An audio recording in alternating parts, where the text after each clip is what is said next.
நாமத்தில் அனைவரை வாழ்த்துகிறேன், வரவேற்கிறேன். பிதாகிய தேவனால் கர்த்தராய் கிறிஸ்துவின் கிருபை சமாதானம் உண்டாகலாம். ஹல்லேலூயா. சந்தோஷமா இருக்கிறீங்களா? என்ன சந்தோஷம்?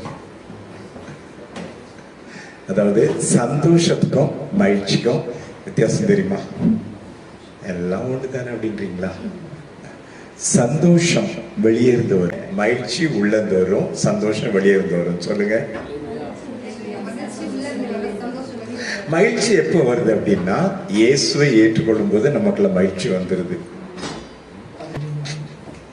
கண்களை மூடி. துணையாளரே துணையாளரே, துன்பத்தில் தாங்கும் மணவாளரே, துணையாளரே துணையாளரே, துன்பத்தில் தாங்கும் மணவாளரே, கண்ணீரை நீக்கி கனிவோடு, கொஞ்சம் கண்களை மூடி அர்ப்பணித்து பாடுமே, தெரிஞ்ச பாடுறல. கண்ணீரை நீக்கி காயங்களாற்றி கனிவோடு நடத்திடுமே, ஆராதனை ஆராதனை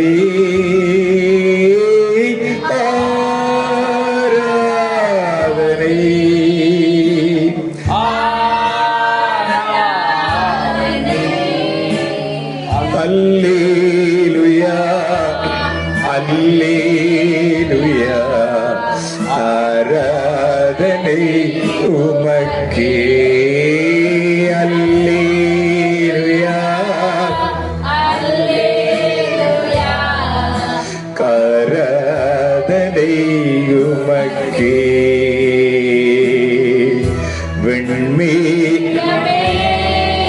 வெண்மேகமே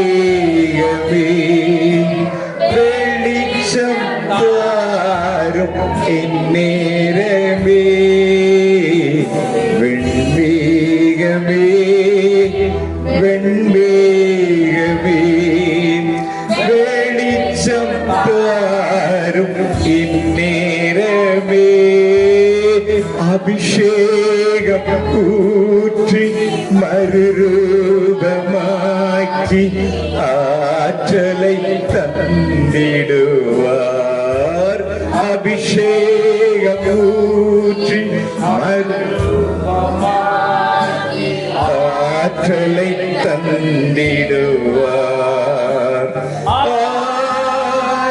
உள்ளத்தின் ஆழத்தில்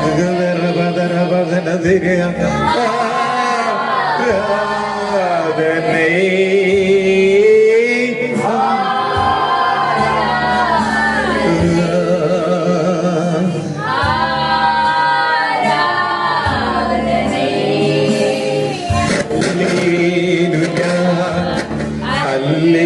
அல்லேலூயா, ஆராதனை உமக்கே, அல்லேலூயா அல்லேலூயா, ஆராதனை உமக்கே, அல்லேலூயா தேவனுக்கே, ராஜனுக்கே, அல்லேலூயா தேவனுக்கே, அல்லேலூயா ராஜனுக்கே, தேவாதி தேவன் ராஜா என்றென்றும் நடத்திடுவார்,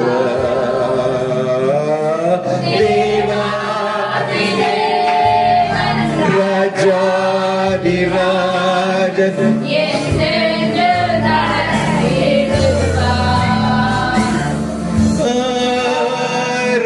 ஆராதனை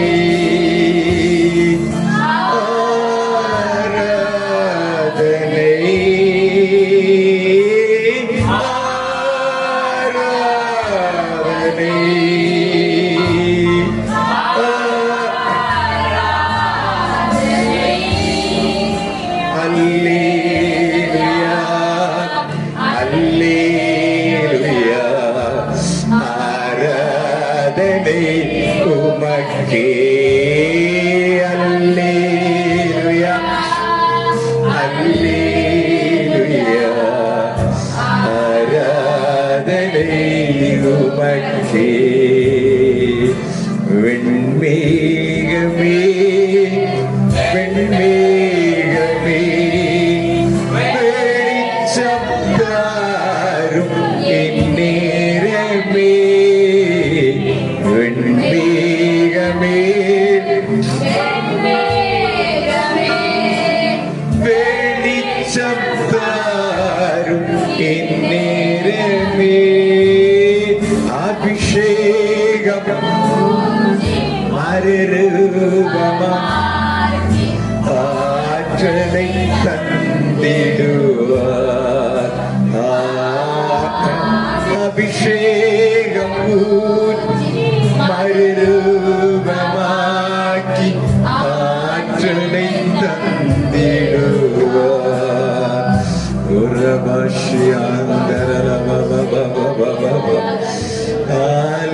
ஹல்லேலூயா. வானளா உயர்த்துகிறோம். உன்னதரே வாழ்க, உயர்ந்தவரே வாழ்க, நல்லவரே வாழ்க, வல்லவரே வாழ்க, வாழ வைத்த தெய்வமே வாழ்க, வழிகாட்டும் தீபமே வாழ்க. ஓ எங்கள் பலனே, எங்க நம்பிக்கையே, ஆண்டவரே நீங்க தான்ப்பா எங்க நம்பிக்கை. நீங்க இல்லைன்னா எங்களுக்கு எதிர்காலமே இல்லப்பா. ஓ ரபா ஷபத்யானா ஏகந்திரலகந்தரலரதனா. ஓ அல்லேலூயா. உம்மை வானளாவ உயர்த்துகிறோம், உம்மை போற்றுகிறோம், உம்மை புகழுகிறோம், உம்மை வணங்குகிறோம், உம்மை வாழ்த்துகிறோம். ராஜாதி ராஜாவே வாழ்க, கர்த்தாதி கர்த்தரே வாழ்க, தேவாதி தேவனே வாழ்க. ஹல்லேலூயா. ஓ ஷபந்தனந்தலரதன. ஓ ரதுனரகனரதிரதன. ஓ ஷபரபதரபபபப. Hallelujah. Hallelujah.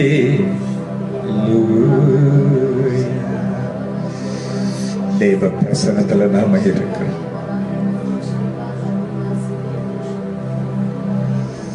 Yes, thank you Lord.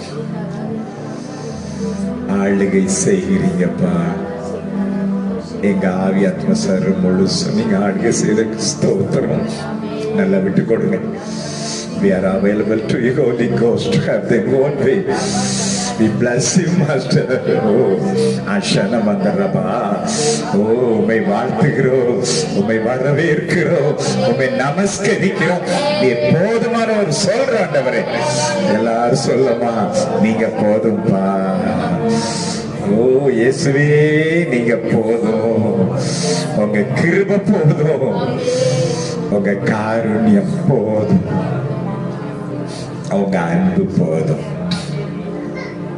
எது இருக்கே இல்லையோ உங்க கிருபை இருக்க ஸ்தோத்திரம். தொடர்ந்து நடத்தும். உமக்கே மகிமை. இயேசுவின் நாமத்தில் பிதாவே, ஆமென். தயவுசெய்து உட்காருங்க. ஹல்லேலூயா. பைபிள் எல்லாம் வச்சிருக்கிறீங்களா? உலகத்தை எதனால தாங்குறாரு? பைபிள் வசனம். சகல பிரஸ்தாபத்தை பார்க்கலாம் வார்த்தையை மைமைப்படுத்தி இருக்கிறார். ஓகேயா? அதனால சரி கத்தரா. சரி, கர்த்தர் கொடுத்த வார்த்தையை பகிர்ந்து கொள்ள விரும்புகிறேன். கொஞ்சம் ஃப்ரீயாக இருக்கு. ஏன்னா எனக்கு அதான் ஒரு பலவீனம். ஒவ்வொரு இருந்தீங்கன்னா எனக்கு வார்த்தையே வராது. கொஞ்சம் பிடிக்கும் பிடிக்கலையோ பிடிக்கிற மாதிரி ஒருத்தர் நல்லா வச்சிருங்க. அப்புறம்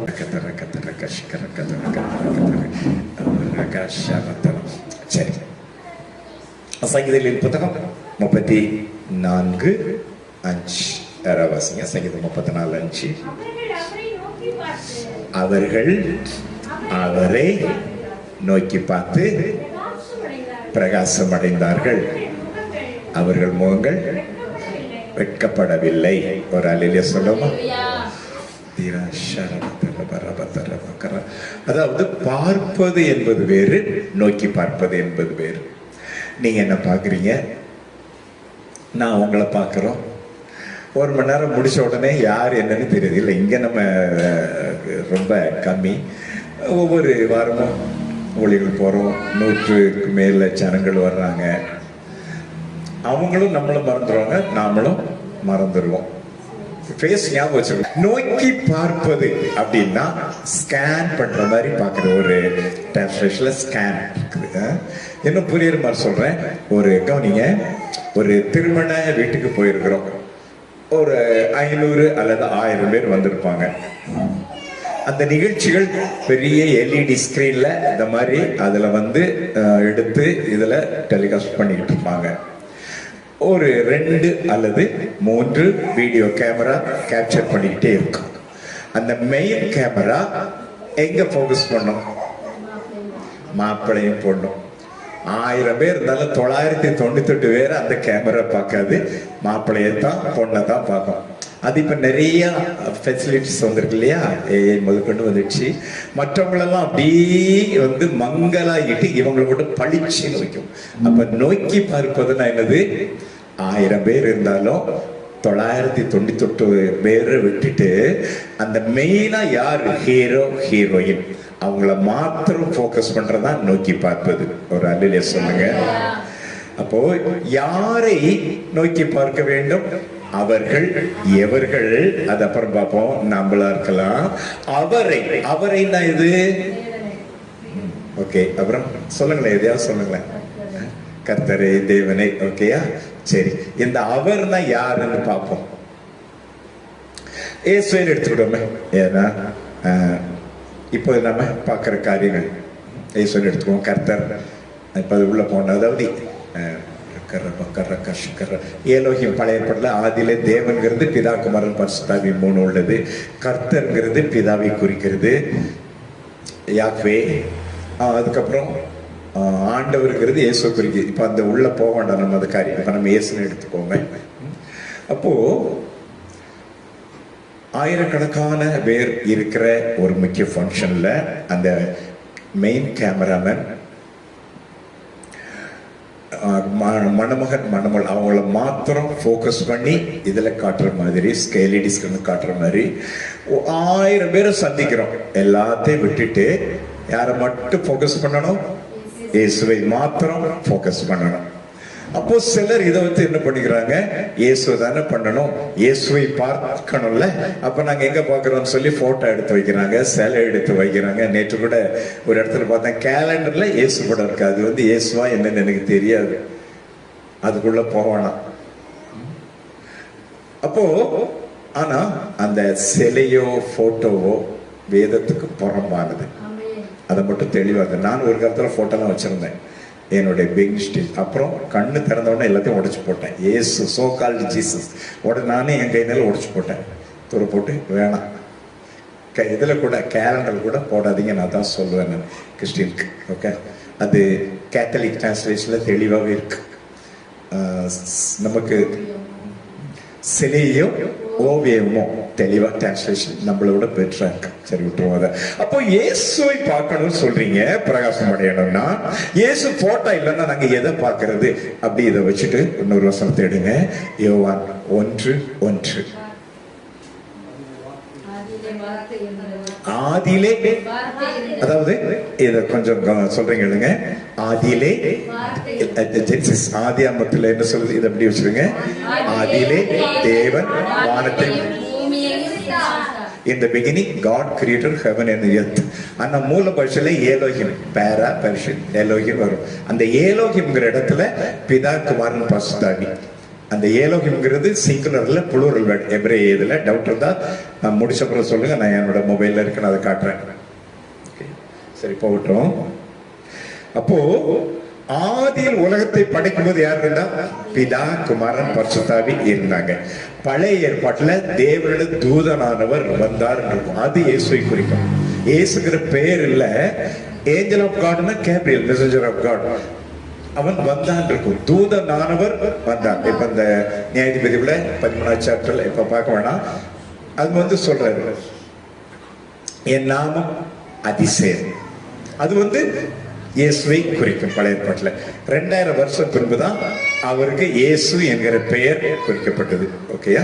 அப்போ இது வாசிங்க, ஜான் 1:1. வார்த்தை ஜெனிசிஸ். சரிதான், வாசிங்க, ஜான்ல வாசிங்க. அந்த வார்த்தை தேவனிடத்தில் இருந்தது. அப்படி 14. எந்த வார்த்தை?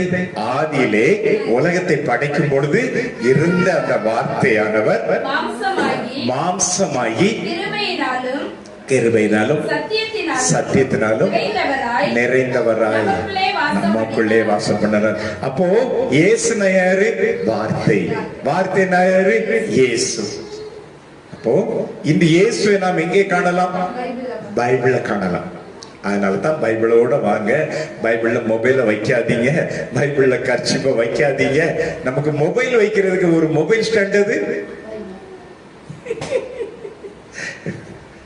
கர்ச்சிப்ப வைக்கிறதுக்கு ஸ்பெக்ஸ கட்டி வைக்கிற மொபைல் ஸ்டாண்ட், அது பைபிள். அதெல்லாம் விட்டுட்டு கொஞ்சம் நம்ம மாறணும். எல்லாவற்றையும் வேதத்தை மைமைப்படுத்தி இருக்கிற சகல பிரசாதத்தை பாரிக்கலாம் கர்த்தர் வேதத்தை மைமைப்படுத்துகிறார். நாம அத வேதத்தை கனம் பண்ண வேண்டும். சரி, போகட்டும். மறுபடி சங்கீதங்களின் புத்தகத்துக்கு வருவோம். 34 அதுல வாசிங்க. அப்ப அவர்கள் எவர்கள்? நீங்களும் நானும் நோக்கி பார்த்து. அப்ப வாழ்க்கையில பிரகாசம் அடையணுமா? என்ன செய்யணும்? அவரை வார்த்தைன்னு எடுத்துக்கோமே, வார்த்தையை பார்க்கணும். வெட்கப்படாம இருக்கணுமா? என்ன செய்யணும்? அப்போ ஊழியத்துல ஷைன் பண்ணணும்னா வார்த்தை, வார்த்தை, வார்த்தை. ஒரு அலையில சொல்லுங்க, ஆனா நாம் யாரை பார்க்கிறோம்? ஒன்னு சொல்றேன், பிரச்சனை ஒண்ணு சொல்லும், பிராமிஸ் ஒண்ணு சொல்லும். That's word of God. எதை நாம் ஜூம் பண்றோமோ அதை நம்ம வாழ்க்கையில பலிக்கும். சூழ்நிலை ஒண்ணு சொல்லும், வசனம் ஒண்ணு சொல்லும். எதை பார்க்கணும்? நம்ம சோர்ந்து போக காரணம் தெரியுமா? நம்ம சூழ்நிலையே பாக்குறது. ஆண்டவர் சொல்றாரு, என்ன ஜூம் பண்ணு? இல்ல ஆண்டவர், என்ன பிரச்சனையை ஜூம் பண்றேன், உங்களை கொஞ்சம் தள்ளி வச்சுட்டு பிரச்சனை பண்ண. இதுதானாதான் நம்ம சோர்ந்து போயிடுறோம். இதனாலதான் நம்ம ஷைன் பண்ண முடியல, இதனாலதான் எழுந்து நிற்க முடியல, பிரகாசிக்க முடியவில்லை. ஓகேயா? சரி, இன்னொரு வசனம் 25:15 சங்கீதம். என் கண்கள் எப்போதும் கர்த்தரை நோக்கி கொண்டிருக்கிறது. அந்த இத நல்லா வாசிங்க. எப்போதாவதா? எப்பொழுதும். எப்போதும். நல்ல பைபிள் பாருங்க. முடிஞ்ச பெண் குணத்தை அப்படி ஒரு வட்டம் போடுங்க. நீக்கறக்க பக்கற பக்கத்தற பத்தற. ஆண்டவரே, என் கண்ணு எப்போதாவது, உங்க சிலர் சொல்லுவாங்கல்ல, ஆண்டவர் தான் அற்புதம் பண்ணணும், அற்புதம் பண்ணணும். அவர் தானே பண்ணுவாரு, வேற யார் பண்ணுவாரு? அதே மாதிரி ஒரு நம்ம அடிக்கடி சொல்றோம்ல, ஆண்டவர் தான் ஏதாவது பண்ணணும். ஆண்டவர் சொல்லிட்டேன், ஏதாவது நான் எல்லாம் பண்ணுவேன்டா. அதாவது யோபுல பாத்தீங்கன்னா 42:2 என்ன சொல்லுது? அவர் இல்ல, சகலத்தையும் செய்ய வல்லவர், தடைபடாது. ஓகே, இது நம்ம இங்கிலீஷ்ல ஆல்மைட்டின்னு சொல்லுவோம். எபிரேய பாஷையில எல் ஷடாய், ELSHADDAI. அது அப்படி எழுத்துப்படி மொழிபெயர்த்தல் தெரியுமா? தாயை போல மார்புடைய கர்த்தர். SHAD ஷட்னா மார்பு.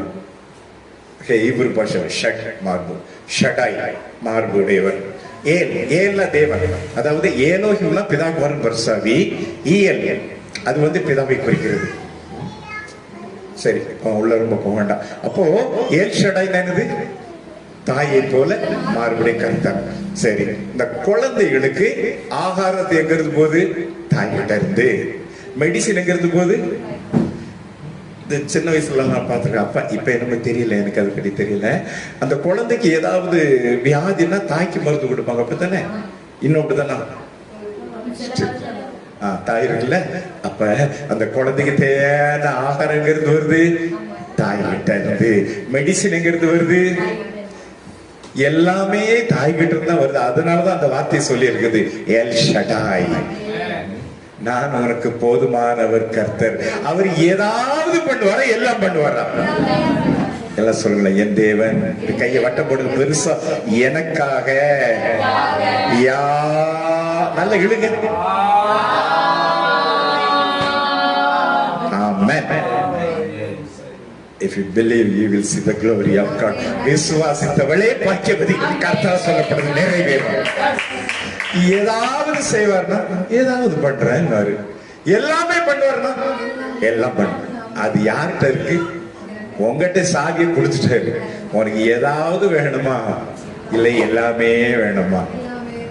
அந்த இளைய குமாரன், இப்ப அது டைம் இல்ல இருக்கல, சரி. அதுல இளைய குமாரனுக்கு அதெல்லாம் கொடுத்த உடனே மூத்த குமாரனுக்கு கொஞ்சம் கோபம் எரிச்சல் வருதுல. அவர் சொன்னாரு, என் மகனே, நீ எப்பொழுதும் என்கிட்டே இருக்கடா, எனக்குள்ளதெல்லாம் உனக்குள்ளதுடா. தம்பிக்கு வந்த உடனே மட்டன் போட்டீங்களே ஆண்டவரேங்க, டேய் வீட்டுல உள்ள ஆடுகள்லாம் உன் கண்ட்ரோல்ல தானடா இருக்கு, நீ அடிச்சு சாப்பிட வேண்டியதானடா, அதை விட்டுக்கிட்டு நீ பொறாமப்படுறிய. நீ நம்ம அப்படித்தான் இருக்கோம், எல்லாத்தையும் ஆடுற அதிகாரத்தை கர்த்தர் கொடுத்திருக்காரு. ஆனா நாம என்ன பண்றோம்? சரி, கரக்கல்ல கரை பார்த்தனா. அப்போ எல்லாம் சொல்லுங்க, என் கண்கள் எப்பொழுதாவது அல்ல, எப்போதும் கர்த்தரையே நோக்கி கொண்டிருக்கிறது. காரணம், அவரே காலை வலைக்கு நீங்களே. உங்களுக்கு எந்த பிரச்சனை வலை மாதிரி பிடிச்சுக்கிட்டு இருக்குதோ அதுல இருந்து அவர் தான் விடுவிக்க முடியும், வேற யாரும் விடுவிக்க முடியாது. நான் இதே மாதிரி ஒரு சின்ன கிராமத்துல பிறந்து வளர்ந்தேன். எங்களுக்கு ஊர்ல நிறைய அந்த குளம் உண்டு, இது போற குளம் உண்டு, வயல்வெளிகள் உண்டு, காடுகள் உண்டு. அதுல நான் என்ன பண்ணுவோம், காலேஜ் நாட்கள்ல லீவு டைம்ல என்ன பண்ணுவோம், அந்த ஃப்ரெண்ட்ஸா ஜாலியா இந்த வலை கொண்டு விரிப்போம். அதுல அப்ப புறாக்கள் மாட்டோம், அல்லது ஏதாவது அந்த காட்டு விலங்குகள் மாட்டோம். கொஞ்சம் கற்பனை பண்ணி பாருங்க, சுதந்திரமா போக வேண்டிய அந்த விலங்குகளை அல்லது பறவையை இப்ப தெரிஞ்சா பிடிச்சு போட்டுருவாங்க நம்மள. காட்டு விலங்குகள் இது நான் சொல்றது 50 வருஷத்துக்கு முன்னாடி ஒரு முயல் மாட்டிக்கிட்டு வைங்க. அப்ப என்ன பண்ணணும், ஐயோ நான் சுதந்திரமா ஓடணும், இந்த வலையில மாட்டிக்கிட்டேன்னு யாராவது என்னை விடுவிப்பாரான்னு சொல்லி அவன் பார்த்துக்கிட்டு இருக்கும்போது, அந்த முயல் அந்த புறா பார்த்துக்கிட்டு இருக்கும்போது ஒருத்தன் வர்றான். அது என்ன நினைக்க, கொஞ்சம் கற்பனை பண்ணி பாருங்க. ஐயோ ஒருத்தன் வர்றான், அவன் எனக்கு இந்த வலையில இருந்து நீங்களாக்கி விடுவான், நான் இனிமே சுதந்திரமா பறக்க போறேன், சுதந்திரமா ஓட போறேங்க. ஆனா அந்த முயலுக்கு தெரியாது இவன் தான் கட்டி வச்சவன் சொல்லி வருவான், பக்கத்துல வருவான், அந்த வலையில இருந்து மீட்டு எடுப்பான், அந்த காலை நல்லா கட்டி போட்டு உள்ள போடுவான். அடப்பாவி, இவனையா நம்புறேங்கிற மாதிரி அது இருக்கும். அதே மாதிரி நம்ம as a human being sometimes நம்ம இவர் எனக்கு உதவி செய்வார், என் பிரச்சனை இவர் விடுவிப்பாரு, இவர் விடுவிப்பாரு, இவர் எனக்கு அற்புதம் பண்ண சொல்லி மனுஷனையே பார்த்துக்கிட்டு பிரச்சனையில மாட்டி அதுக்கப்புறம் இந்த ஆளை போய் நான் நம்பினேன் அப்படின்ட்டு முட்டை நபர் தான் சிலதுக்கு புத்தி வரும். கரக்கத்தான். ஆனா உங்க வலையில இருந்து இப்ப எந்த வலையில மாட்டி இருக்கிறீங்களோ அதுல இருந்து நம்ம விடுவிக்க வல்லவர் ஒரே ஒருவர் தான். அவரையே எப்பொழுதும் என் கண்கள் நோக்கி பார்த்து கொண்டீர்கள். அல்லேலூயா. அப்போ எந்த பிரச்சனையில் இருக்கீங்களோ அதுல இருந்து விடுவிக்க வல்லவர் யாரு? இயேசு ஒருவர் மட்டும். சங்கீதம் 121:1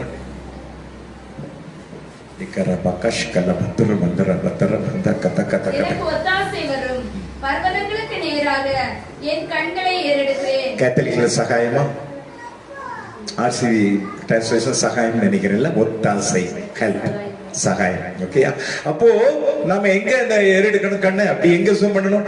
ஒத்தாசை வரும், எனக்கு உதவி வருகிற கண்மலை ஈகிவேல நோக்கி கொடுக்கும். கண்ட இடத்துல இல்ல, வேற அங்கெல்லாம் கிடையாது, ரைட் லெப்ட்லாம் கிடையாது, டைரக்டா எனக்கு பரலோகத்திலிருந்து ஒத்தாசை வரும், அங்கே என் கண்கள் நோக்கி கொண்டு இருக்கும். அதே போல அடுத்த சங்கீதம் 1-2 வாசிங்க. 122:1 வானத்தையும் பூமியையும் உண்டாக்கின கர்த்தரிடத்திலிருந்து எனக்கு ஒத்தாசை வரும். உன் காலை தள்ளாட விட்டார். இல்ல, வேலைக்காரன் கண்கள் இருக்குல்ல, 123. இதோ வேலைக்காரரின் கண்கள் Yes.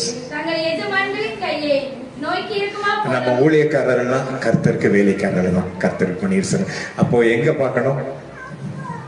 ஒரு கம்பெனியில ஒர்க் பண்ணா 30 நாள் நம்ம உண்மையா சின்சியரா ஒர்க் பண்ணா 1ஆம் தேதி நம்ம அக்கௌண்ட்ல கிரெடிட் ஆகும்.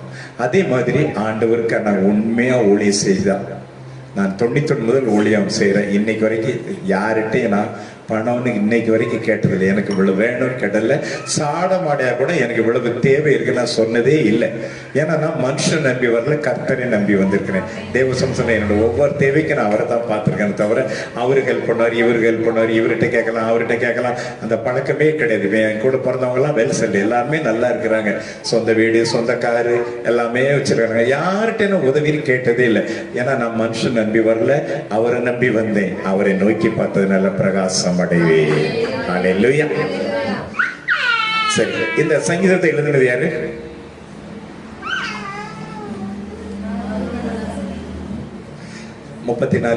தாவீதுலாம் இருக்கு இல்லையா? இப்ப அந்த தாவீதை தான் குறிச்சு எடுக்கிறோம். எந்த சூழ்நிலையில அதெல்லாம் சரி, சூழ்நிலை நல்லா இருந்தா கர்த்தரையை பார்க்கலாம். எனக்கு பிரச்சனை பிரச்சனை பிரச்சனை பிரச்சனை தலைக்கு மேல எல்லாமே போயிடுச்சு. இந்த சூழ்நிலையில நான் என்ன செய்வது? அந்த சங்கீதத்துல பாருங்க, எல்லா சங்கீதத்திலையும் யார் எழுதுனதுன்னு இருக்கும், எந்த சூழ்நிலை இருக்கு. இதுல என்ன போட்டிருக்கு? வித்தின் பிராக்கெட்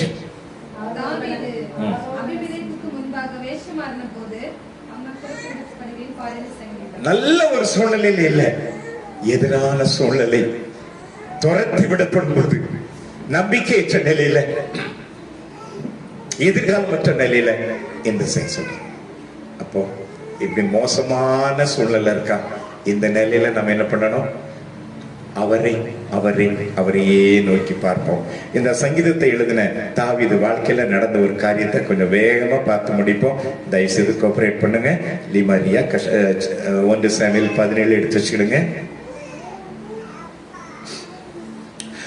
பெலிஸ்தர் சேனையும் இஸ்ரவேல் சேனையும் ஒன்றுக்கொன்று எதிராக இருக்கிறது. பெலிஸ்தர் சேனை ஒரு மலைப்பகுதியிலும் இஸ்ரேல் சேனை இன்னொரு மலைப்பகுதியில் இருக்கிற 2 பேருக்கு நடுவில் பள்ளத்தாக்கி இருக்குது. பெலிஸ்தர் சேனை கோலியாத் தலைமையிலே அணிவகுத்து நிற்கிறது. இஸ்ரேல் சேனை சவுல் தலைமையிலே அணிவகுத்து நிற்கிறது. இந்த வேளையிலே 11 சொல்லுது இல்லையா? வாசிங்க.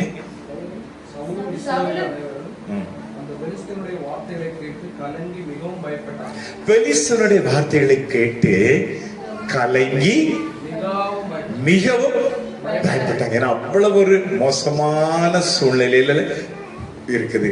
கவனிங்க, பொதுவா என்னதான் எதிர்மறையான சூழ்நிலை இருந்தாலும் தலைவன் தைரியமா இருக்கும் போதுதான் தலைவனை பின்தொடர்கிற சபையாரா இருக்கட்டும், மந்தைகளா இருக்கட்டும், அவருடைய டீமா இருக்கும், தைரியமா இருக்க முடியும். தைரியமா நிக்க, தனக்கு பயம் வந்தாலும் உள்ள கிடுகிடு நடுங்கினாலும் வெளியே தைரியமா நிக்க வேண்டிய சவுல் என்னாச்சுது? தலைவனே நடுங்கினா என்ன ஆகும்? சவுலும் அவர் கூட டீமும் அந்த வார்த்தைகளை கேட்டு பயப்படுறாங்க.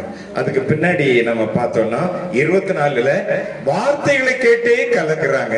இங்க அவன் நேரே வந்துட்டான். கோலியாத்து அவனை கண்டு அந்த இடத்துல ஓடிட்டாங்க. அவன் என்னைக்காவது வந்தா பரவாயில்ல, காலையில வரான், மாலையில வரான். எத்தனை நாள்? 40 நாள். அந்த 40ங்கிறதெல்லாம் பைபிள்ல பொதுவா டே ஆஃப் பிரிப்பரேஷன். 40 வருஷம் வனாந்தர பயணம். இயேசு 40 நாள் ஊழியத்து வர்றதுக்கு முன்னால மோசே மலையில மவுண்ட் சைனைல 40 நாள், எலியா 40 நாள் ஓட்டம், ஹோரே மவுண்ட் ஹோரே, இப்படி நிறைய 40 இருக்கும். 40 எல்லாம் ஆயத்தப்படுத்துகிற காலங்கள், டே ஆஃப் பிரிப்பரேஷன். சரி, போட்டோம். காலையில் மாலையிலும் வந்து வந்து நிக்கிறான், கத்துறான், போயிடுறாங்க. இவங்க எல்லாம் ஏன் பயந்தாங்க தெரியுமா? நான் பேசுவது என்ன பாருங்களேன், பைபிள் எல்லாம் சண்டே ஸ்கூல் பாடம் தான், சின்ன வயசுல இந்த மாதிரி குட்டி பிள்ளைங்களா இருக்கும்போது படிச்சது. இன்னைக்கு என்ன உண்டோ ஆவியனோ நமக்கு உணர்த்து வராங்க. ஏன்னா அந்த கோலியாத் என்ன சொல்றான், இஸ்ரவேலின் சேனைகளை நான் நிந்திக்கிறேன், உங்க ராணுவத்திலிருந்து ஒருத்தன் என்கிட்ட வரட்டும் போட்டிக்கு, நான் வர்றேன், ஒருத்தருக்கு ஒருத்தர் ஒண்டி கொண்டின்னு சொல்லுவாங்க.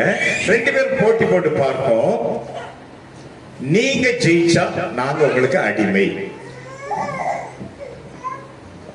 நீங்க ஜெயிச்சா எங்களுக்கு அடிமை, நாங்க ஜெயிச்சா உங்களுக்கு அடிமை. இவங்க எல்லாம் பயப்படுறாங்க. ஏன் சண்டை போட வேண்டியதானே? ராணுவத்துக்கு நம்மள மாதிரி பயிற்சி இல்லாதவங்களா இருப்பான். நம்மளெல்லாம் செய்யப்பட நான் ஒரு 5 அடி இருப்பேன், ஐயோ நீ நாட் எலிஜிபிள் அப்படின்றோம். அப்போ அந்த ஹைட் வேணும், வெயிட் வேணும், பாடி ஃபிட் வேணும், அப்படிதான் சேர்த்திருப்பான். ஏன் கோலியாத்தை கண்டு பயந்தாங்க தெரியுமா? கோலியாத்து அதுல பாத்தீங்க அப்படின்னா கோலியாத்தோட உயரம் வந்து 9 அடி 6.6 என்ன போட்டிருக்கு தமிழ்ல, ஜான் கரா கஷ் கரா, அத வந்து அடி கணக்குக்கு எடுத்தா 9 அடி. இது எவ்வளவு அவ்வளவு இருக்கு. அதுல எவ்வளவு உயரம் இல்ல, இது இது இந்த நிலை இது 10 அடி. இது இவ்வளவு, அதுல ஒரு அடி குறைச்சுக்குங்க. டியூப்லைட் அதுக்கு மேல கூட இருக்கும், அதோட ஹைட்டா இருக்கும். அவ்வளவு உயரமா இருக்கிறவனை பார்த்தாலே வயிறு கலைக்கிறோம். அதுதான் பயப்பட காரணம். மாத்திரமல்ல தலையில ஹெல்மெட் போட்டிருக்கான். அது என்ன தமிழ்ல என்ன போட்டிருக்கு? சீரா. அது வந்து ஹெல்மெட். நாம ஹெல்மெட் எதுக்கு போடும் தெரியுமா? ஆமா, கரெக்டா அந்த கண்ணாடியில மாட்டி வச்சிருக்கோம், அந்த சைடு வீம்புறதுல வச்சிருப்போம் அல்லது டேங்க்ல வச்சிருப்போம். அங்க போலீஸ பார்த்தாலும் சிக்னல் வந்து எடுத்து தலையில கவுத்திக்கும், அதுக்கப்புறம் மறுபடியும் கவுத்திரும். அது நம்ம கலாச்சாரம், தமிழர் கலாச்சாரம். அது ஆனா அவன் என்ன பண்றான், எப்பவுமே தலையில ஹெல்மெட் மாட்டி இருக்கிறான். சோ தலையில அடிக்க முடியாது, அவனை ஜெயிக்க முடியாது. உடம்புல பாத்தீங்கன்னா ஃபுல்லா போர்க்கவசம். இது நமக்கு வந்து போர்க்கவசங்களை பற்றி எந்த ஒரு ஐடியா இருக்காது. நான் குஜராத் போகும்போது ஜோத்பூரா ஜெய்ப்பூரா தெரியல, அந்த இடத்துல ஒரு அரண்மனை பார்த்தேன். அங்க வந்து அந்த ராஜா அந்த காலத்துல வச்ச என்னென்ன அந்த வெப்பன்ஸ், ஆயுதங்கள், கவசங்கள் என்ன இருக்கோ அது எல்லாமே இருக்குது. அந்த உள்ள கண்ணாடியில் வச்சு வச்சிருக்கிறாங்க. உடம்பு ஃபுல்லா அந்த இரும்புல இருக்கு, இந்த அப்படியே தொங்குது, இந்த சில இதுல சின்ன சின்ன அப்படி ஃபுல்லா இருக்குது போர்க்கவசங்கள். அப்போ தலையிலையும் அடிக்க முடியாது, உடம்பு ஃபுல்லா கவசம், அதையும் ஜெயிக்க முடியாது. காலில அடிக்கலாம்னு பார்த்தா அங்க ஷூ போட்டிருக்கிறான் வெண்கலத்துல, தோளில வந்து கேடயம் இருக்குது. சரி, எப்படியாவது அடிக்கலாம்னு பார்த்தா அவனுக்கு முன்னால ஒரு பாடிகார்டு வர்றான், அவன் அடிச்சுதான் இவன் அடிக்கணும். சரி, கொஞ்சம் கூட்டத்துல அப்படி இந்த உள்ள புகுந்தரலான்னு பார்த்தா அவன் என்ன பண்றான், கையில ஒரு நீள ஈட்டி வச்சிருக்கான். அப்போ அவனை ஜெயிக்கவே முடியாதுங்கிற சூழ்நிலை வந்ததுனால எல்லாரும் பயந்தாங்க. சரி, ஒவ்வொருத்தர் வாழ்க்கையிலும் ஒரு கோலியாத் இருக்கும். அது எப்படி கண்டுபிடிக்கிறதுனா, எந்த பிரச்சனையை நினைச்சா உங்களுக்கு வேதனையா இருக்குதோ அதுதான் உங்களுக்கு கோலியாத். எந்த பிரச்சனையை நினைச்சா வயிறு கலங்குதோ அதுதான் கோலியாத். எந்த பிரச்சனையை நினைச்சா பயமா திகுன்னு அடிக்குதோ அதுதான் உங்களுக்கு கோலியாத். எதை நினைச்சா சந்தோஷமா இருக்க முடியலையோ அதுதான் கோலியாத். எந்த பிரச்சனையை நினைச்சா உங்களுக்கு தூக்கமே வரலையோ அதுதான் உங்களுக்கு கோலியாத். இன்னும் சொல்ல போனா, எந்த பிரச்சனையை நினைச்சா வாழவே பிடிக்கலையோ, எந்த பிரச்சனை மத்தியில நான் வாழ்றதை விட இதை விட நான் செத்தாலும் நல்லா இருக்கும் அப்படி நினைக்க தோணுதோ அது கோலியாத். இப்போ அந்த இருக்கட்டும், நன்கு பயிற்சி பெற்ற ராணுவத்தினர் கோலியாத்தை பார்த்து பயந்தாங்க. இந்த வேளையில ஒருத்தர் வர்றாரு, யாரு? நம்ம ஹீரோ வர்றாரு, தாவீது. எல்லாரும் பயந்தாங்க, தாவீது பயப்படல. எல்லாரும் பயிற்சி பெற்றவங்க, தாவீது பயிற்சி பெறல, ராணுவ பயிற்சி பெறல. அந்த காலத்துல எல்லாம் நாங்க படிக்கும்போது சின்ன வயசுல என்ன சொல்லுவாங்க, நல்லா படிக்காத பிள்ளை பார்த்து இந்த டீச்சர்ஸ் என்ன சொல்லுவாங்க தெரியுமா? என்ன சொல்லுவாங்க? என்னமோ இங்க படிக்க வந்து எங்க உயிரை ஏண்டா எடுக்க, 4 மாடை வாங்கி போட்டு மேய்க்க போடான்னு இருக்க. மாடு மேய்க்கதான் லாய்க்குமாங்க. அதே மாதிரி ஒருவேளை இது பைபிள் இல்ல, சும்மா கற்பனை பண்ணி பார்ப்போம். நல்ல பயிற்சி பெற்ற தாவீதுடைய சகோதரர்கள் ராணுவத்துக்கு போயிட்டான். ஒருவேளை இந்த புள்ள வந்து கொஞ்சம் தகுதி குறைவுன்னு சொல்லி பெற்றோருக்கு காண்டுபடிச்சு என்னமோ, நீ வந்து ஆடு மேய்க்க தாண்டா லாய்க்குன்னு சொல்லி இங்க ஆடு மேய்க்க அனுப்பிச்சிட்டாங்க. இவரு அந்த இடத்துக்கு வர்றாரு, போர்க்களத்துக்கு வர்றாரு. போர்க்களத்துல என்ன நடக்குது? கலபர கஷங்கர மத்துன மரகந்தர பக்கர கத்தன கத்தரா 28. அந்த மனுஷரோடே அவன் பேசிக் கொண்டிருக்கிறதை அவன் மூத்த சகோதரனாகிய எலியாப் கேட்டபோது அவன் தாவீதின் மேல் கோபம் கொண்டு, நீ இங்கே வந்தது என்ன? வனாந்திரத்தில் உள்ள அந்த கொஞ்ச ஆடுகளை நீ யார் வசத்தில் விட்டாய்? யுத்தத்தை பார்க்க அல்லவா வந்தாய்? கவனிங்க, நான் 91 முதல் ஊழியம் பண்றேன். 86ஆம் ஆண்டு இயேசு 91 முதல் ஏறக்குறைய 35 வருஷம் ஊழியம் பண்றேன். உன்னை கண்டுபிடிச்சிட்டேன். நீங்க உண்மையா ஊழியம் பண்ண நினைச்சீங்கன்னா உங்களை மட்டம் தட்டுறது தான் ஆள் இருக்கும் தவிர தூக்கி விட ஆளே இருக்காது. அதை தெரிஞ்சுக்கிடுங்க. என் பிள்ளைங்க இப்போ ஊழியத்துக்கு 2 பேர் இருக்கிறாங்க. என் பிள்ளைங்க 2 பேர் ஊழியிருக்காங்க. அப்போ இப்ப 2வது மூத்த மகன் இப்பதான் ஊழியத்துக்கு வந்தான். முதல் மகன் 6 வருஷம் முன்னாலே அவங்க ஊழியத்துல இருக்கிறான். இவன் வந்து ஒரு ஜாப்ல இருந்து. அப்ப நான் முதல்ல சொல்லி கொடுத்தேன் தெரியுமா, தம்பி ஊழியத்துக்கு போற நன்றி இருக்கணும் கொஞ்சம் கூட நினைக்காத. நீ யாருக்கு உதவி செய்ய அவங்க தான் ஒண்ணு மிதிப்பாங்க, யாரு தூக்கி விடுறியோ அவன் தான் மிதிப்பான், யாருக்கு நல்ல சரி அவன் தான் உன் முதுக்கு பின்னாலுமே பேசுவான். இப்பவே தெளிவா அறிஞ்சுக்கடா அப்படின்னா அடிக்கடி சொல்றது உண்டு.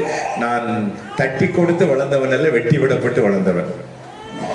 நல்லா பண்ற, நீ நல்லா பண்ற, ஊழியம் பண்ற, ஒருத்தங்களும் பண்ண மாட்டாங்க.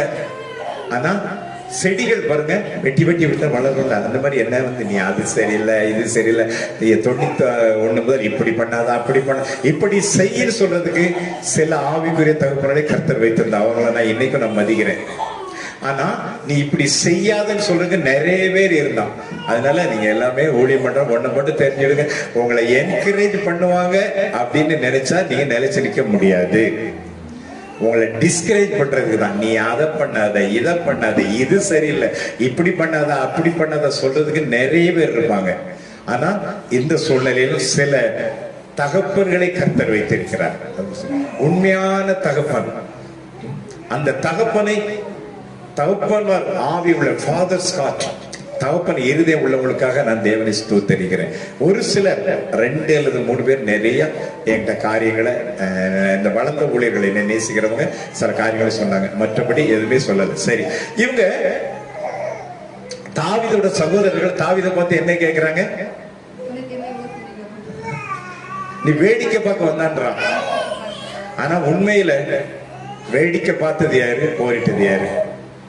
தாவீதோட அண்ணமார் தான் வேடிக்கை பார்த்தாங்க. ஆனா தாவீது வேடிக்கை பார்க்க வரல, யுத்தம் செய்ய வந்தான். ஒருவேளை வேடிக்கை பார்க்கிற நிலையில கர்த்தர் இதுவரைக்கும் உங்களை அங்க வைத்திருக்கலாம். ஒரு நாள் வரும், வேடிக்கை பார்க்கிற சூழ்நிலை வந்து யுத்தம் செய்கிறவர்களாக மாறுவீர்கள். அல்லேலூயா. அதுல மற்றவெல்லாம் பயந்தான். இவன் ஏன் பயப்பட தெரியுமா? அதுல ஒரு ரகசியம் இருக்கு. ஜீவனுள்ள தேவனுடைய செயலை நிந்திக்கிறதுக்கு விருத்த சேதனம் இல்லாத இவன் ஏமாத்திரம். அந்த விருத்த சேதனம் என்னன்னா, அது வந்து இந்த ஒரு ஊழியக்காரர் வந்து யூடியூப்ல பண்றாப்புல, அவன் ஜாதி வெறி பிடிச்சவன். ஆனா பாத்தீங்களா, ஒரு பைபிளை படிங்க அல்லது கமெண்ட்ஸ் படிங்க அல்லது ஆவியாரோட கேளுங்க, ஜாதி படி பேசவே இல்லை அதுல. ஏனென்றால் எடுங்க ஜெனசிஸ் ஆதியாகமம் 17 எல்லாருக்கும் தெரியும். ஆபிரகாம் குறிச்சு ஆண்டவர் நிறைய வாக்குத்தத்தம் கொடுக்கிறார். வாக்குத்தத்தங்கள் எல்லாம் உடன்படிக்கை எல்லாமே ஆண்டவர் சொல்றார். 17 நீங்க வீட்டுல போய் பாருங்க, இப்ப டைம் இல்ல. அதுல சொல்றார் ஆபிரகாமுக்கு நிறைய காரியம் இப்படி பண்ணும் அப்படி பண்ற சொல்லிட்டு, இப்படிப்பட்ட காரியத்துல உன்னோடு உடன்படிக்கை பண்ணுகிறேன், நீ என்ன பண்ணணும்? விருத்த சேதனம். அதாவது கவனன்ட் வேற, அக்ரிமெண்ட் வேற.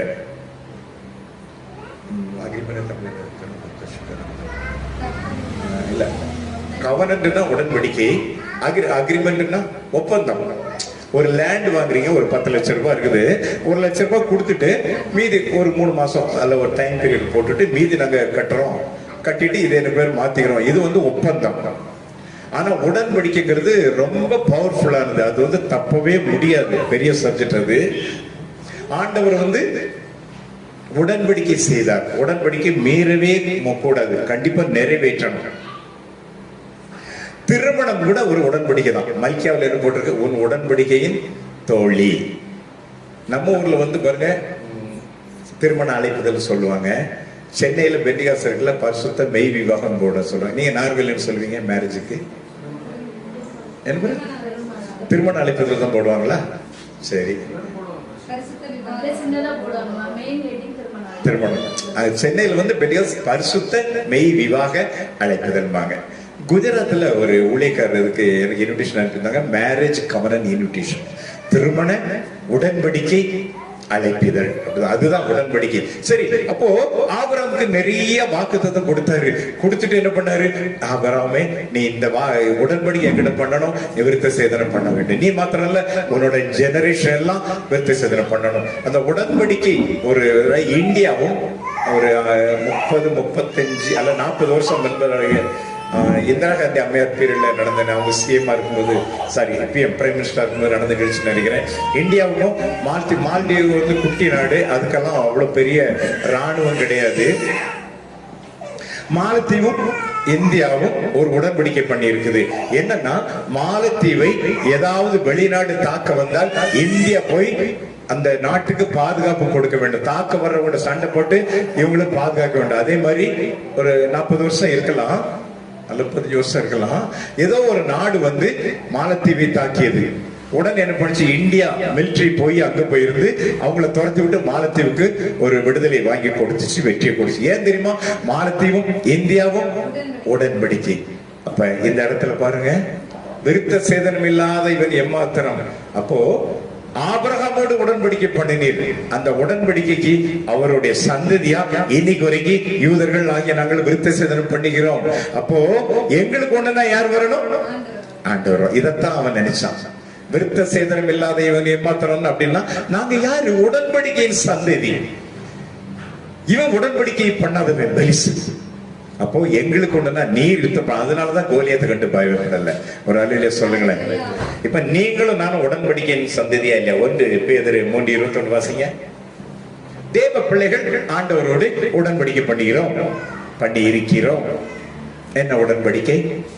அந்த ஒப்பனையான அதற்கு ஒப்பனையான ஞானஸ்நானமானது ஞான ஸ்நானம் மாம்ச அழுக்கை நீக்குதலாய் இராமல் தேவனை பற்றும் நல் மனசாட்சியின் உடன்படிக்கையாய் ஞான ஸ்நானத்தில் நாம் தேவனோடு உடன்படிக்கை பண்ணுகிறோம்.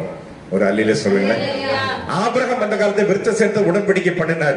அதே போல நீங்கள் நானும் தேவ பிள்ளைகள் ரட்சிக்கப்பட்டு மூழ்கி ஞானம் எடுக்கும்போது தேவனோடு உடன்படிக்கை பண்ணுகிறோம். அப்ப நீங்களும் நானும் உடன்படிக்கை சந்ததி. அன்னைக்கு தாவீதுக்கு அந்த உணர்வு இருந்ததுனால பிரச்சனை கண்டு பயப்படல. இன்னைக்கு உங்களுக்கும் எனக்கும் அந்த உணர்வு இருந்துச்சுன்னா, நான் உடன்படிக்கை சந்ததி, நான் தேவனோட பிள்ளை, எனக்கு ஒரு பிரச்சனை அவர் வருவாருன்னு நினைச்சா எதை கண்டு பயப்பட மாட்டீங்க. கோலியாத்தா வரட்டுவியா? ஒரு கோலியாத்தா 1000 கோலியா எத்தனை வேணா வரட்டும். அவன் ஹைட் எவ்வளவு இருக்கட்டும், 9 அடியா இருந்து 90 அடியாலும் சரி, நாங்க பயப்பட மாட்டோம். உலகத்தில் இருப்போம், எங்களுக்கு இருப்பது பெரியவர். ஹல்லேலூயா.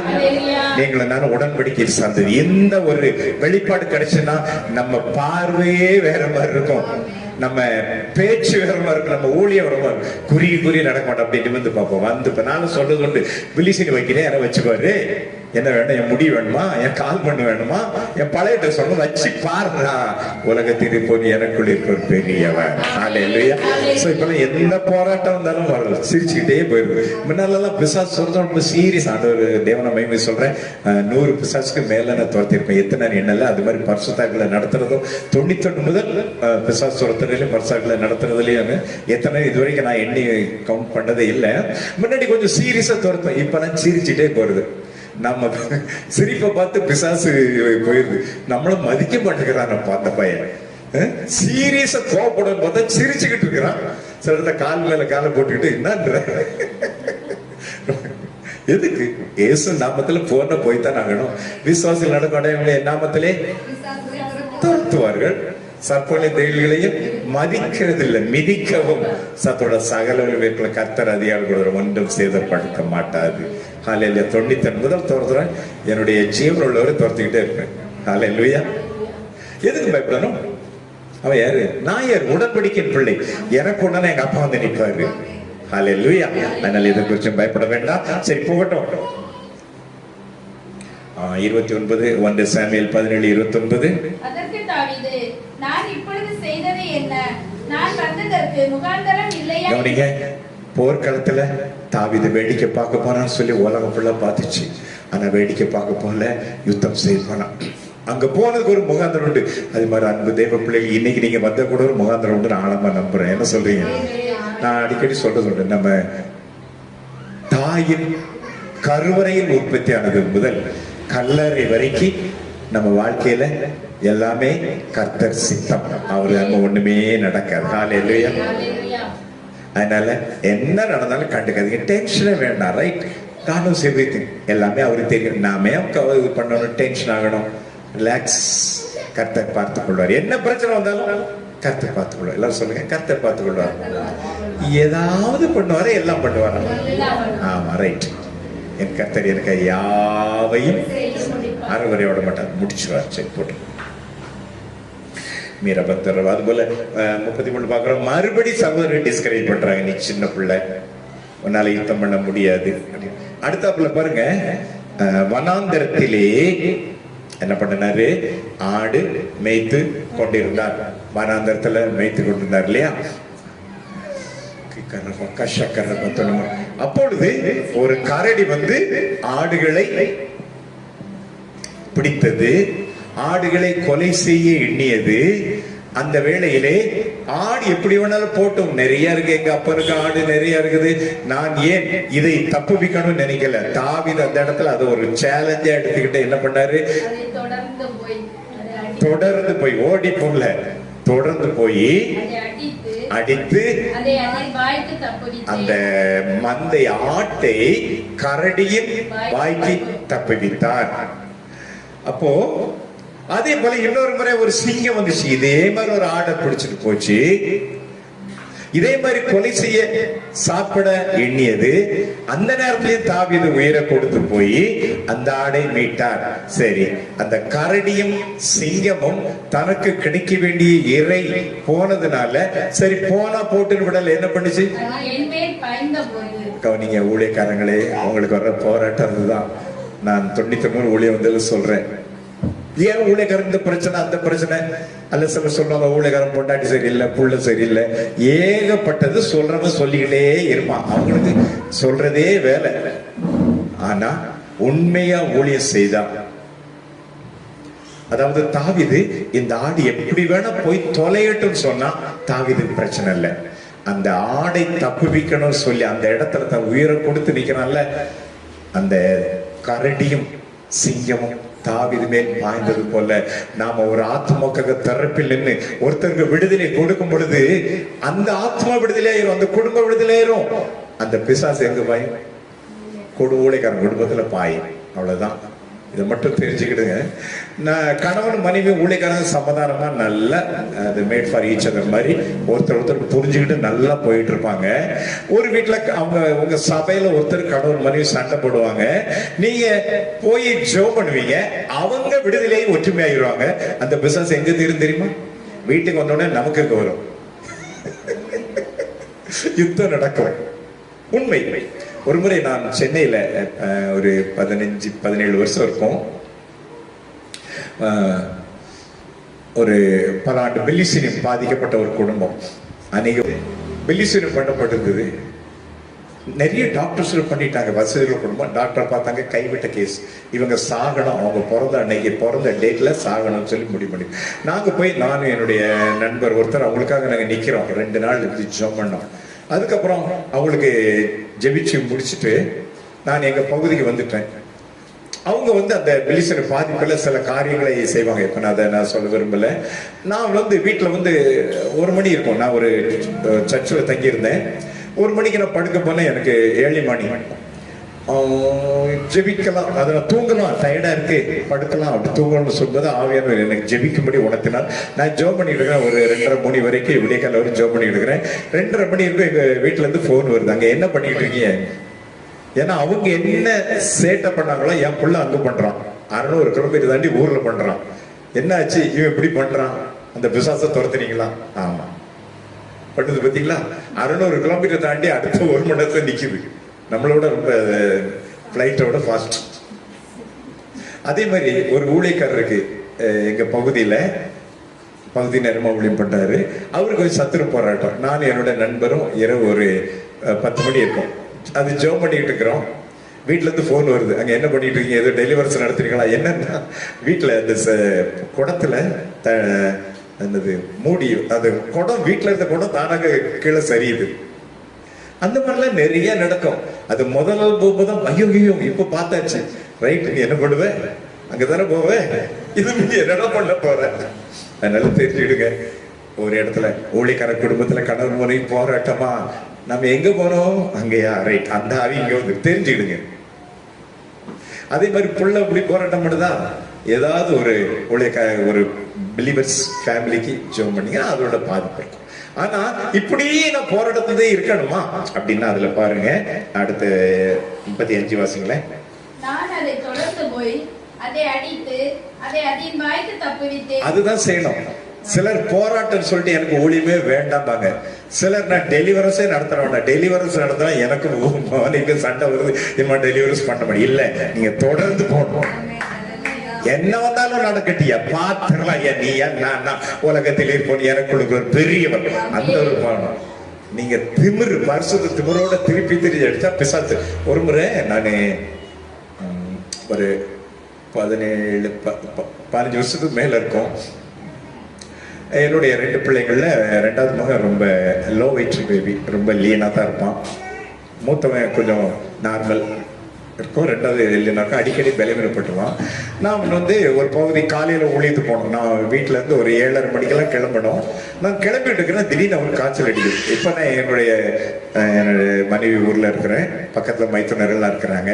இதுக்கு முன்னாடி நான் இருந்த இடம் என்னன்னா, நான் இன்னொரு பகுதியில இருந்து, அங்கே எனக்கு சொந்தக்காரன் யாரும் கிடையாது. நாங்க மெயின் ரோடு போனோம்னா 1 கிலோமீட்டர் போகணும், அங்கதான் போய் டாக்டர் பார்க்க முடியும்.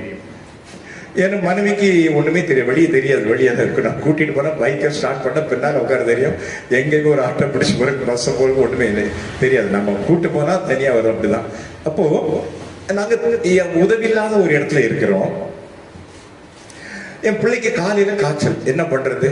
என் முன்னால 2 ஆப்ஷன் இருக்கு. பிள்ளைய காய்ச்சலே விட்டுட்டு ஊழியத்து போறியா, இல்ல ஊழியத்தை கேன்சல் பண்ணிட்டு உன் பிள்ளைய கவனிக்கிறியா? அப்படி கொஞ்சம் யோசிச்சேன். நான் இப்ப விட்டா ஒவ்வொரு முறை ஊழியத்து போகும்போது பிசாசு என் வீக்னஸ் புரிஞ்சுக்கிடுவான். என்ன புரிஞ்சுக்கிடுவான்?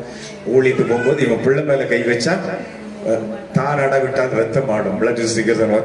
அப்போ கரெக்டா கை வைப்பான். நான் சொன்ன, ஆண்டவரே என்ன உங்க காரியம் ஊர் சுத்தி பார்க்க போல, உங்க ஊழியமா போறேன் ஆண்டவரே, என் பிள்ளை நீங்க பாத்துக்கிடுங்க, நான் உங்க வேலை பாக்குறேன், என் பிள்ளை நீங்க பாக்குற சொல்லிட்டு காய்ச்சலோட விட்டுட்டு போனேன். வேற வழி இல்லை, எனக்கு அங்க ஊழியம் பிடிக்கும். அன்னைக்கு நைட்டு நான் அங்க இருக்கணும். காலையில 7:30 மணி புறப்பதான் நான் அந்த இடத்துக்கு போய் சேர முடியும். கொஞ்சம் கஷ்டமா தான் இருந்துச்சு, ஆனா விட்டுட்டு போனேன். என்ன தெரியுமா, ஒரு டாக்டர், அவங்க ஒரு ஊழிய ஸ்தாபனம், அவங்களுக்கு சில அந்த பணம், ஒருத்தர் அவங்க மிஷனரியா இருந்தாங்க, ஆல்சோ டாக்டர், கணவன் மணி டாக்டர். அவங்களுக்கு எனக்கு தெரிஞ்ச ஒருத்தர், நான் இப்போ பகுதி நேரமா பண்ணேன், என்னோட கடையில அந்த பணத்தை கொடுத்துட்டு போவாரு. அவங்க கலெக்ட் பண்ணிட்டு போவாங்க, கடைக்கு தான் வருவாங்க. அன்னைக்கு அங்க போயிருக்கிறாங்க, காலையில வரும்போது அப்போ இந்த மாதிரி ஊருக்கு போயிட்டாரு, என் கடையில இருக்கிறவங்க சொல்லியிருக்கிறாங்க, ஊருக்கு போயிட்டாரு இல்லைன்னு சொல்லணும்னு. அவங்க மனைவி அவங்கதான் காரை டிரைவ் பண்ணிட்டு வந்திருக்காங்க. அவங்களுக்கு என் வீட்டுக்கு ஒரு நாள் வந்ததில்லை. என்னுடைய தொழில் இடத்துக்கும் எங்க வீட்டுக்கும் 1 கிலோமீட்டர் இருக்கும். ஒரு நாளும் அவங்க வந்தது இல்லை. கடையில ஆள் இல்லைன்னு அவங்க போயிருக்கலாம். திடீர்னு அவங்களுக்கு ஆண்டவர் உணர்த்தி வீட்டுக்கு போக சொல்லியிருக்காரு. எங்க வந்துட்டாங்க, எங்க வீட்டுக்கு வந்துட்டாங்க. இப்ப என் மனைவிக்கு போக தெரியாது. ஆட்டோ எடுத்து போனாலும் யாராவது ஹெல்ப் பண்ணி ஆட்டோக்குரிய charge to and fro, doctor consult fees. இவங்க என்ன பண்ணாங்க, வீட்டுல பிள்ளை காய்ச்சல் உடனே மாத்திரை கொடுத்து இன்ஜெக்ஷன் போட்டு போயிட்டாங்க. புரியலையா? நாங்க தேடி போகல, அதுக்கு பணம் செலவழிக்கல, கன்சல்ட் ஃபீஸ் மெடி ஒண்ணுமே கிடையாது. நேரே என்னாச்சு பிள்ளை காய்ச்சலா, அப்போ அதுல தெரிஞ்சிடும், நான் கர்த்தர் காரியமா போனால் என் காரியத்தை கர்த்தர் பார்த்துக் கொள்ளுவார், நான் ஏன் பயப்படணும். ஹல்லேலூயா. அப்ப பிசாசு புரிஞ்சுடா, இந்த கேஸ் வந்து ஒண்ணுமே தேராத கேஸ், புள்ள பாசனாலும் இருக்காது, என்னதாலும் மீறி போகும். அந்த மாதிரி எகிரி அடிக்கணும், திமிரி. நம்ம பிசாசு அடிப்போம், மனுஷன் அடிக்க வேண்டாம். ஹல்லேலூயா. சரி 10 நிமிஷம் முடிச்சிடறேன்னு நிறைய பேர் சொல்லுவாங்க, நீங்க அப்படிதான் சொல்லிட்டே இருக்கீங்க, போயிட்டே இருக்கணும். சரி, அப்போ நீங்க என்ன ஊழியத்துல ஒண்ணுமே கிழிக்கலங்கிறீங்களா? இன்னைக்கு ஆட்டை கிழிக்கிறீங்களா? சாரி, சிங்கத்தை கிழிக்கிறீங்கல்ல, கரடியை கிழிக்கிறீங்களா? ஒரு நாள் வரும் தாவீதை நீங்க தான் கிழிப்பீங்க. அப்போ சாரி, கோலியத்தை டைம் ஆச்சுனாலே டைம் கான்சியஸ் அதெல்லாம் எடுத்துட்டு நானும் நிறைய இடத்துக்கு போய் ஜோம் பண்ணிருக்கிறேன். ஆண்டவரே இந்த வாழ்க்கையாக இந்த சர்ச்சில் ஏன்னா டைம் கொடுத்துருவாங்க, இது நிக்கணும் ஜோம் பண்றேன். எவ்வளவோ ஜபத்தை கர்த்தர் கேட்டாரு, எனக்கு கேட்கப்படாத ஒரு ஜபம் தான் வாழ்க்கை. ஒருத்தர் ரொம்ப சீரியஸா பண்ண, ஏன் வாச்சு நின்று போச்சு, அதுல வந்து ஜபம் பண்ணது நிப்பாட்டு. சரி, ஓட்டு. அதாவது மனிதன் பயிற்சி கொடுத்த ராணுவம் கோலியாத்தை ஜெயிக்க முடியல. வனாந்திரத்துல கர்த்தரே கோலியாத்துக்கு பயிற்சி கொடுத்தார். ஹல்லேலூயா. வனாந்திரம் என்பது தனித்து விடப்படுகிற இடம். நிறைய ஊழியக்காரங்க வாழ்க்கையில அவங்க உருவானது என்ன தெரியுமா? தனிமை, கைவிடப்பட்ட நிலை, உதவி செய்ய யாருமே இல்லாத நிலை, அழுதா கண்ணீரை துடைக்க முடியாத நிலை, பசி பட்டினி இருக்கும்போது உதவி ஆள் இல்லாத நிலம், கைவிடப்பட்ட நிலை, லோன்லி பிளேஸ், செப்பரேட் பிளேஸ், வனாந்திரம். அப்ப அந்த வனாந்திரத்தை கர்த்தர் உருவாக்குனாரு. தாவீதுக்கு தெரியாது அந்த நேரத்துல கரடி போய் கிழிக்கிறோமே, எங்க அண்ணன் எல்லாம் மிலிட்டரியில இருக்கிறான், நான் உதவாக்கிற புலன்னு சொல்லி என்ன ஆடு மேய்க்க போட்டானே, அவன் நினைக்கல இன்னைக்கு கரடியை கிழிக்கிறோமே. அந்த மந்தைக்காக தான் செய்தான், உள்ள பெரிய சாதிக்கணும், கோல் அடிக்கணும், அதெல்லாம் பெரிய பேர் வாங்கன்னு செய்யல சிங்கத்துக்கு. ஆனா கர்த்தரே பயிற்சி கொடுத்தார், சின்ன சின்னதா பயிற்சி கொடுத்து ஒரு நாள் வரும் பயிற்சி பெற்றவெல்லாம் ஒதுங்கி நிற்பான். வனாந்திரத்துல கர்த்தர் உருவாக்கின பாத்திரங்கள் எதிர்த்து நிற்கும். ஹல்லேலூயா. அதனால என் வாழ்க்கையில இது நடக்குது சொல்லாதீங்க, ஏண்டவரை இப்படி பண்றீங்க சொல்லாதீங்க. நான் சொல்றேன், 91ஆம் ஆண்டு முதல் நான் ஊழியம் செய்யறேன். நான் வொர்ஷிப் பண்ணும்போதே பிசாசு உள்ள ஆட ஆரம்பிக்கும். அந்த இதுல அதே மாதிரி தீர்க்க தரிசனம் யார்கிட்டையும் நான் சொல்ல முடியும். அதே மாதிரி இந்த ஸ்லைனிங் இந்த ஸ்பிரிட் சொல்லுவாங்கல்ல, ஆவிலே அந்த தாக்கப்படுதெல்லாம் பரிசுத்தாவில விழுறது. அப்பவே நான் தொட்டால் விழுவாங்க 90. இப்பதான் நிறைய. அந்த காலத்திலே கூடி ஜோம் பண்ணிட்டு இருப்போம், என்ன டச் பண்ணா பொத்துன்னு விழுவாங்க. அவங்க எதுக்கு விழுந்ததுன்னு தெரியாது, விழுந்துருப்பாங்க.